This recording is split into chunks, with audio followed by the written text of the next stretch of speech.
Hello అండి, ఈ వీడియోలో క్వీన్ ఆఫ్ టీయర్స్ ఎపిసోడ్ 7 చూడబోతున్నాం. లాస్ట్ ఎపిసోడ్ ఎండింగ్లో హీరోయిన్కి వాళ్ళ ఫ్యామిలీ మెంబర్స్ హీరో లాకర్ రూమ్లోని డైవర్స్ పేపర్స్ తీసుకొని ఫోటో సెండ్ చేస్తారు. ఆ ఫోటో చూసి హీరోయిన్ చాలా షాక్ అవుతుంది.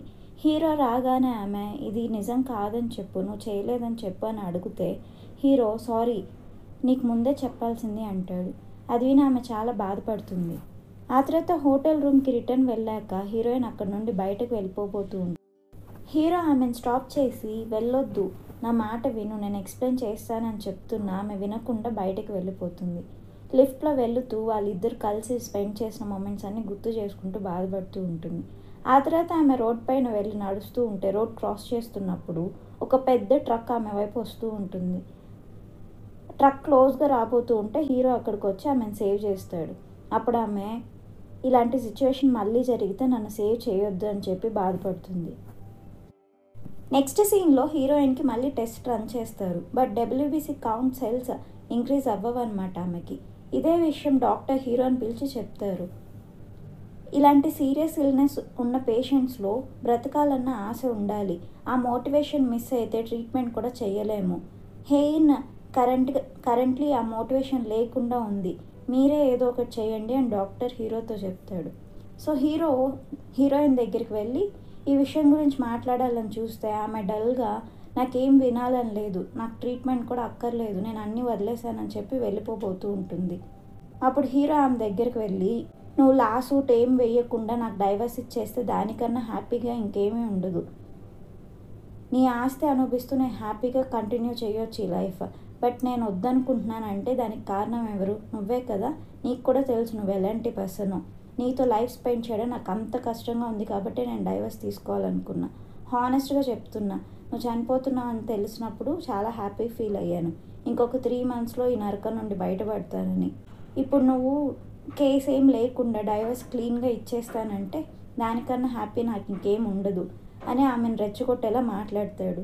సో హీరోయిన్ కోపం వచ్చి ఎందుకు ఇలా చేస్తున్నావు, ఎందుకు రెచ్చగొడుతున్నావు, నాకు కోపం వస్తే నువ్వు హ్యాండిల్ చేయగలుగుతావా అంటే అప్పుడు హీరో అదే కదా నేను కూడా చెప్తున్నాను, ఏదో ఒకటి చెయ్యి, ఏం చేయనని అలా కామ్గా అయిపోతావేంటి అంటాడు.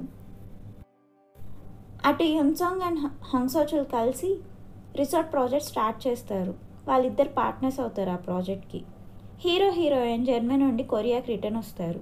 రిటర్న్ వచ్చాక హీరోయిన్ వాళ్ళ ఫ్యామిలీ మెంబర్స్తో మాట్లాడుతూ డైవర్స్ అయ్యాక బెక్యోనో క్వీన్స్ గ్రూప్ వదిలి వెళ్ళిపోవాల్సిందే, నేను ఆడిట్ టీం వాళ్ళతో మాట్లాడి అతన్ని ఇన్వెస్టిగేట్ చేయమంటాను, అతని ప్రతి action, laptop, phone everything check చేపించి ఇన్వెస్టిగేట్ చేపిస్తాను, ఎక్కడైనా గ్యాంబ్లింగ్ జరిగిందని తెలిస్తే కేసు వేస్తాను, సో మీరెవరు పట్టించుకోవద్దు, ఈ డైవర్స్ గురించి నేను చూసుకుంటాను అని చెప్పి వెళ్ళిపోతుంది. అటు యున్సాంగ్ ఏమో అతని మెంబర్స్తో మాట్లాడుతూ నాకు ప్రజెంట్ 4.9 క్వీన్స్ గ్రూప్ షేర్స్ ఉన్నాయి, ఈ కొత్త ప్రాజెక్ట్తో షేర్స్ ఇంకా ఇంక్రీజ్ అవుతాయి, నేను రిమైనింగ్ స్టేక్ హోల్డర్స్తో కూడా కలిసి షేర్స్ అన్ని పర్చేస్ చేసి queens group biggest shareholder అవుతాను అని ప్లాన్ చేస్తూ ఉంటాడు. హీరో హంగ్సోచుల్తో ఆ రిసార్ట్ కన్స్ట్రక్షన్ ప్లాన్ వెంటనే స్టాప్ చేయి, యున్సాంగ్ చూపిస్తున్న బడ్జెట్ యాక్చువల్ బడ్జెట్కి 20% డిఫరెన్స్ ఉంది, వ్యాలిడిటీ టెస్ట్ చేయకుండా కన్స్ట్రక్ట్ చేయడం కరెక్ట్ కాదు అంటాడు. అప్పుడు హంగ్సోచుల్ నువ్వు నేను సక్సెస్ అవ్వడం ఇష్టం లేకే కదా ఇలా చేస్తున్నావు, నేను నీ మాట వినను అంటాడు. ఆ తర్వాత హీరో చైర్మన్ని మీట్ అవ్వడానికి వెళ్ళబోతూ ఉంటే హీరోయిన్ మదర్ ఫోన్ బయటే పెట్టి లోపలికి వెళ్ళమంటుంది. సో హీరో ఫోన్ బయటే పెట్టి లోపలికి వెళ్తాడు. లోపలికి వెళ్ళాక చైర్మన్ వెంటనే కోపంగా నీ డైవర్స్ గురించి నేను పట్టించుకోను, ఎందుకంటే డైవర్స్ తీసుకొని నీ లక్ నువ్వే పోగొట్టుకుంటున్నావు, బట్ నా రూమ్ని ఎందుకు సీక్రెట్ రికార్డ్ చేసావు, ఆ రికార్డింగ్స్ చైర్మన్ యోమ్కి ఎంత కమ్మావు, ఎందుకు ఇదంతా చేస్తున్నావు అని అడిగితే హీరో ఫైనాన్షియల్ డైరెక్టర్ ఫొటోస్ చూపిస్తూ నేను మీ రూమ్ రికార్డింగ్ చేయలేదు, దాని వెనుక ఇంకెవరో ఉన్నారు, ఈ ఫైనాన్షియల్ డైరెక్టర్ కూడా ఆడిట్స్ అన్ని తప్పు చేసింది వేరే వాళ్ళ ఆర్డర్స్ ప్రకారమే, ఆ ఆర్డర్ చేసిన పర్సనే నా రూమ్లో కూడా ఆ సీక్రెట్ డివైస్ రికార్డింగ్స్ పెట్టి నన్ను బ్లేమ్ చేస్తున్నారు అని చెప్తాడు. అప్పుడు చైర్మన్ మరి ఆ పర్సన్ ఎవరో కనిపెట్టావా అంటే లేదు ఇంకా అంటాడు హీరో. వీళ్ళిద్దరు మాట్లాడుకోవడం యున్సాంగ్ ఆ పెయింటింగ్లోని సీక్రెట్ కెమెరా నుండి మొత్తం వింటూ ఉంటాడు. వెంటనే డైరెక్టర్కి ఫోన్ చేసి బెక్యోనోకి మీ గురించి తెలిసిపోయేలా ఉంది, వెంటనే కొరియా వదిలి ఫారెన్ వెళ్ళిపోండి అని చెప్తాడు. హీరో లోపల చైర్మన్తో మాట్లాడుతూ ఉంటే అతని ఫోన్కి వాళ్ళ మదర్ కాల్ చేస్తుంది. కాల్ హీరోయిన్ మదర్ లిఫ్ట్ చేస్తుంది. బెక్యూనో లోపల చైర్మన్తో మాట్లాడుతున్నాడు. అయినా మీ కొడుకు వల్ల మా ఇంట్లో ఎంత గొడవ జరుగుతుందో తెలుసా? అతను డైవర్స్ తీసుకోవాలనుకుంటున్నాడు అంటుంది ఆమె. అప్పుడు హీరో మదర్, డైవర్స్ గురించి మాతో కూడా ముందు చెప్పాడు, బట్ ఇప్పుడు తీసుకోవాలనుకోవట్లేదు. పెళ్ళయ్యాక ఇలాంటి చిన్న చిన్న గొడవలు రావడం కామనే కదా అంటే హీరోయిన్ మదర్, చిన్న చిన్న గొడవలు కాదు, ఈసారి వాళ్ళిద్దరు ఖచ్చితంగా డైవర్స్ తీసేసుకుంటారు అని చెప్పి ఫోన్ పెట్టేస్తుంది. సో హీరో మదర్ చాలా ఫీల్ అవుతుంది. ఆ తర్వాత హీరో రిటర్న్ ఇంటికి వచ్చాక హీరోయిన్ డైవర్స్ పేపర్స్ తీసుకొచ్చి, అగ్రిమెంట్ పైన నేను కూడా సైన్ చేశాను, బట్ ఈ అగ్రిమెంట్ ఎప్పుడు ఎలా సబ్మిట్ చేస్తానో నా ఇష్టం. నేను మంచి లాయర్ని సెలెక్ట్ చేసుకొని ఖచ్చితంగా నీ పైన కేసు వాదించి జాల్ లేకుండా ఇంట్లోంచి గెంటేస్తాను అని హీరోయిన్ అంటే, అప్పుడు హీరో, సరే కానీ నువ్వు యున్సాంగ్ నుండి దూరంగా ఉండు. అతను ఇన్ని ఇయర్స్ ఎక్కడున్నాడో తెలియకుండా సడన్గా ఇప్పుడు మీ ముందుకు వచ్చాడు. నీకు హంసోచల్కి చాలా హెల్ప్ చేస్తున్నాడు. అతని మోటివ్ ఏంటో తెలియదు కాబట్టి జాగ్రత్తగా ఉండు. రీసెంట్గా hunting ground CCTV footage restore చేయడానికి నేను ఒక షాప్ కార్డ్ ఇచ్చాను. ఆ షాప్కి యున్సాంగ్ వెళ్ళాక షాప్ క్లోజ్ అయిపోయింది. సో జాగ్రత్తగా ఉండు అని చెప్తే హీరోయిన్ మాత్రం, నన్ను ఎవరు అంత ఈజీగా మోసం చేయలేరు అంటుంది. అప్పుడు హీరో, నేను నిన్ను నమ్మించి మోసం చేశాను కదా, సో జాగ్రత్తగా ఉండు అంటాడు. ఆ నెక్స్ట్ డే హీరోయిన్ ఆఫీస్కి చాలా బాగా రెడీ అయ్యి వెళ్తుందనమాట. సో అది చూశాక ఎంప్లాయీస్ అందరు గ్యాదర్ అయ్యి, మేడం ఈరోజు ఇంత బ్యూటిఫుల్గా రెడీ అయ్యి వచ్చారంటే ఆమె మూడ్ చాలా అప్సెట్ అయినట్టు. ఆమె మూడ్ ఎంత అప్సెట్ అయితే అంత ఫ్యాషనబుల్గా రెడీ అయ్యి వస్తారు. సో ఈరోజు మన పని అయిపోతుంది అనుకుంటూ ఉంటారు. ఆ తర్వాత హీరో అప్రూవ్ చేసిన డాక్యుమెంట్స్ అన్నీ రిజెక్ట్ చేసి రిటర్న్ అతనికి పంపిస్తుంది. హీరో ఏమో రిజెక్ట్ ఎందుకు చేశారని చెప్పి క్వశ్చన్ చేస్తూ మళ్ళీ రిటర్న్ హీరోయిన్కి పంపిస్తాడు. అలా వాళ్ళిద్దరు డాక్యుమెంట్స్ గొడవ పడుతూ ఉంటారనమాట. అది అబ్జర్వ్ చేసిన వాళ్ళిద్దరు సెక్రటరీస్, వీళ్ళిద్దరి మధ్య గొడవ మరీ పెరిగిపోతూ ఉంది, మనం మధ్యలో అయిపోయేలాగున్నాం, ఒకరికొకరు ఎదురు పడకుండా ఎలాగైనా మనమే చూసుకోవాలి అని చెప్పుకుంటారు. ఆ తర్వాత సీన్లో హీరోయిన్ రూమ్ క్లీన్ చేస్తూ ఉన్న అసిస్టెంట్ ఆ డస్ట్బిన్లో చింపి పడేస్తున్న జర్మనీ మెడికల్ బిల్ స్టిక్ చేసి ఫోటో యున్సాంగ్కి పంపిస్తుంది. ఆ ఫోటో చూశాక యున్సాంగ్కి హీరోయిన్కి హెల్త్ బాగాలేదన్న విషయం అర్థమవుతుంది. ఆ తర్వాత సీన్లో హీరో ఒక ఫ్యాషన్ డిజైనర్ని మీట్ అయ్యి ఒక ఫోటో చూపించి అందులోని వాచ్ డీటెయిల్స్ అడుగుతాడనమాట. ఈ వాచ్ ఎవరెవరు కొనుంటారో కనుక్కోవడానికి పాసిబుల్ అవుతుందా అని అడిగితే ఆమె, ఇది బ్రాండెడ్ వాచ్, 10 పీసెసే లాస్ట్ ఇయర్ పర్చేస్ చేశారు, సో ఎవరెవరు కొన్నారో నేను నేమ్స్ ఫైండ్ అవుట్ చేయగలుగుతాను అని చెప్తుంది. హీరో గురించి సీక్రెట్గా చెక్ చేయమని చెప్పి heroine father body guards order చేస్తారు. సో వాళ్ళిద్దరూ కలెక్ట్ చేసిన డేటా అంతా తీసుకొచ్చి హీరోయిన్ ఫాదర్కి చూపిస్తూ, అతని దగ్గర అనుమానించేటట్టు ఏ విషయాలు లేవు, అంతా నార్మల్గానే ఉంది, డైలీ వర్క్ అయ్యాక ఒక్కడే వెళ్ళి రెస్టారెంట్లో ఫుడ్ తింటున్నాడు, తిన్న తర్వాత ఒక్కడే బేస్బాల్ ఆడుతున్నాడు, ఆ తర్వాత నైట్ అయ్యాక పక్కనే ఉన్న స్కూల్లోకి వెళ్ళి అక్కడ పరిగిస్తున్నాడు అంటూ వీడియో చూపిస్తాడు. ఇంటికి రిటర్న్ వస్తూ దారిలో ఉన్న క్యాట్తో కాసేపు మాట్లాడి దానికి స్నాక్స్ పెడుతున్నాడు. ఇది తప్ప అతను అనుమానించేటట్టు ఇంకే పని లేదు అని చూపిస్తారనమాట వాళ్ళు. అదంతా చూసి హీరోయిన్ ఫాదర్, ఏంటిది డైవర్స్ తీసుకుంటున్నాడంటే మా ఫ్యామిలీని మోసం చేసేటట్టు ఏదైనా చేస్తాడనుకుంటే, ఇతని దగ్గర క్యాట్ తప్ప ఇంకేం లేదా, నేను ఇంకెవరన్నా అమ్మాయిని మీట్ అవుతున్నాడేమో అని అనుకున్నాను అంటాడు. అదంతా హీరోయిన్కి చెప్తూ ఆ ఫొటోస్ చూపిస్తూ, నిన్ను డైవర్స్ అడుగుతున్నాడంటే వేరే అమ్మాయిని ఏమన్నా మీట్ అవుతున్నాడేమో అనుకున్నాను, బట్ అలాంటిది ఏం లేదు, అతని దగ్గర అనుమానించేటట్టు ఏం లేదు అని చెప్తాడు హీరోయిన్తో. Hero bank records and transaction history అంతా చెక్ చేస్తూ ఉంటే హీరో రీసెంట్గా ఫ్లవర్స్ కొన్నట్టు ఒక ట్రాన్సాక్షన్ కనిపిస్తుంది అనమాట ఆమెకి. సో అదేంటా అని ఆ ప్లేస్కి వెళ్ళి చెక్ చేస్తే అతను హీరోయిన్ కంపెనీలోనే ఒక ఎంప్లాయీ మదర్ చనిపోవడంతో హీరోయిన్ పేరు మీద ఆ ఫ్యూనరల్ హౌస్కి ఫ్లవర్స్ పంపించుంటాడనమాట.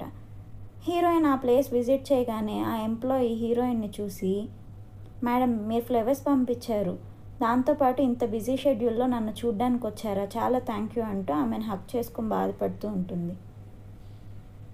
సో హీరోయిన్ కొద్దిసేపు టైం అక్కడ స్పెండ్ చేసి రిటర్న్ బయలుదేరుతూ ఉంటే హీరో ఎదురొస్తాడు. నువ్వు ఇదంతా చేస్తే నేను క్షమిస్తాను అనుకుంటున్నావా? ఈ లైఫ్లో నిన్ను క్షమించను, ఖచ్చితంగా కొంచెం కూడా జాలి లేకుండా నీ పైన రివెంజ్ తీసుకుంటానని చెప్పి వెళ్ళిపోతుంది హీరోయిన్. నెక్స్ట్ సీన్లో హీరోయిన్ అండ్ యున్సంగ్ మీట్ అయ్యి మాట్లాడుకుంటూ ఉంటారు.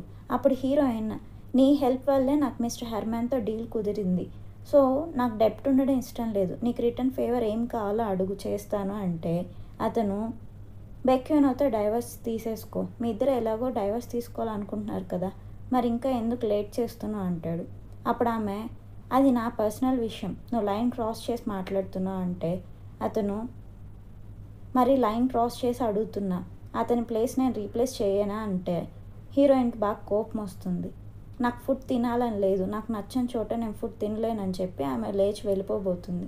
అలా లేచినప్పుడు ఆమెకి కళ్ళు తిరుగుతాయి, బట్ కవర్ చేస్తూ అక్కడి నుండి బయటికి వెళ్ళిపోగలుగుతుంది.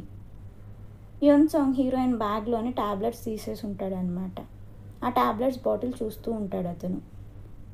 అటు హీరో ఫ్రెండ్ హీరో అడిగినట్టే యున్సంగ్ గురించి బ్యాక్గ్రౌండ్ డీటెయిల్స్ మొత్తం గ్యాదర్ చేసి హీరోయిన్కి చెప్తూ ఉంటాడు.